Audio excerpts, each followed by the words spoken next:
All right, Bitcoin starting to creep on up about 1.6% on the day, moving above 44,000. Will it continue? Ethereum pretty flat. We're down about 0.5%.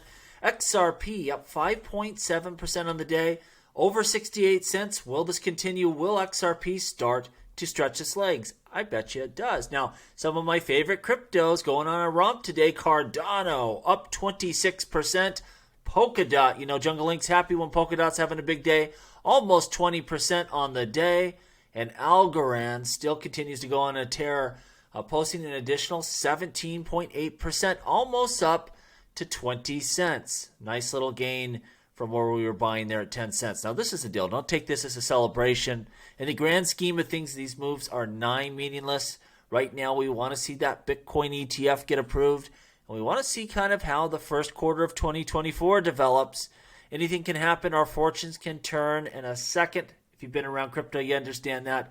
But enjoy the green and understand, at the very minimum, this is an indicator of what is to come. And it will happen. And we will, at some point, start to go and never turn back. And this very well may be that point. But we will see as we progress. Those are some big ones.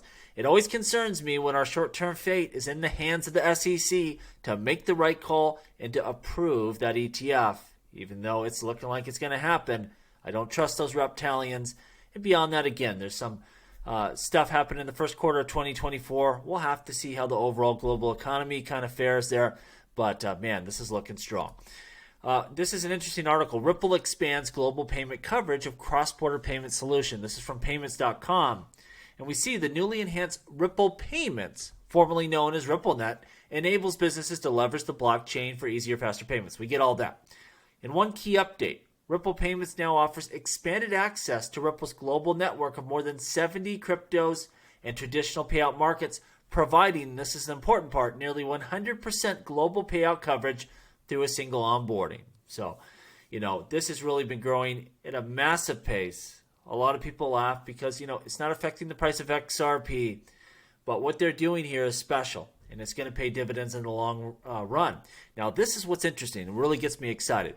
Ripple Payments also features new integration with the XRP's ledger's native decentralized exchange, the DEX, that improves the product's performance. So they're going to be sourcing liquidity from the onboard DEX there. I don't know how long I've been rambling about the decentralized exchange, how important it is, and how important it will be to the future. And finally, they're starting to leverage that power. And I think once we get AMMs added, and we're going to talk to Daniel next week and see when is he going to stop crushing our dreams and vote yes on that sucker. But I think once that gets incorporated, over the long run, it's going to make a big difference. And we're going to have a lot more liquidity on chain. And unlike a lot of other chains that have that tack-on decentralized exchange, it will be native to the XRP ledger. And I think that will make a huge difference. And, it's just going to be another pool of liquidity, a decentralized one where you can dip into there and do your transactions and source your liquidity. Now, also adding stable coins, I think, will be a major, major deal for the XRP ledger. That's going to happen 100%. That's why we see that clawback feature being added. But the question is, will we land USDT and Tether in the big heavy hitters, or will they have some other stable coins? I really hope, we see Circle's USDC added to the ledger. But only time will tell. Now, at first this seems kind of Mickey Mouse because it's not huge. But we see Palau's Ripple-supported stable pilot achieves positive results. And I think this is a big deal, even though you have to understand this is very early stages.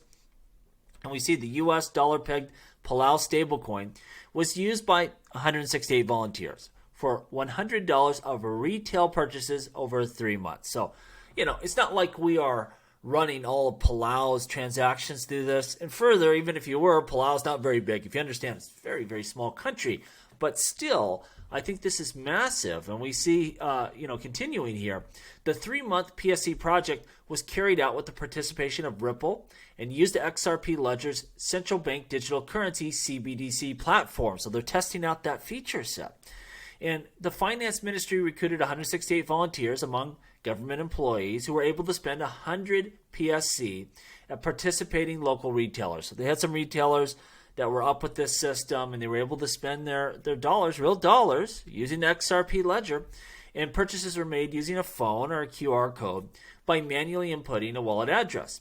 Only the retailers were able to redeem the PSCs for US dollars, which is a Palau legal currency. And these PSCs were fully collateralized by 20,000 in Tier 1 Federal Deposit Insurance Corporation, FDIC, of the United States Bank. So again, while this isn't a lot of participants, it's not at a really high level, we're dealing with serious stuff here. Again, we are using these stable coins on the XRP ledger, collateralized by the FDIC. Like, this is the next level here.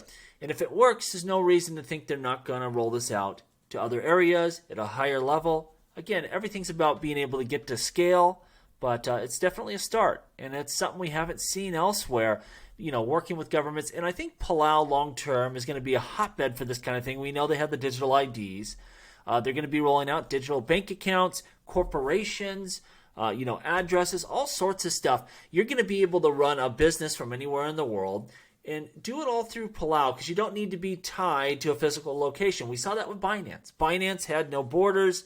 It had no actual location. It was all run online. They were a digital business selling a digital product, but making some really, serious and real cash.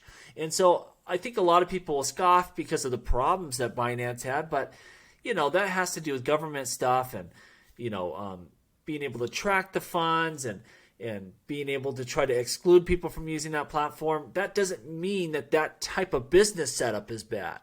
You could set up all sorts of compliant businesses like Binance did and really get global reach and cut your costs. I think this is the future of a lot of businesses, and places like Palau are going to allow that to happen and happen with ease.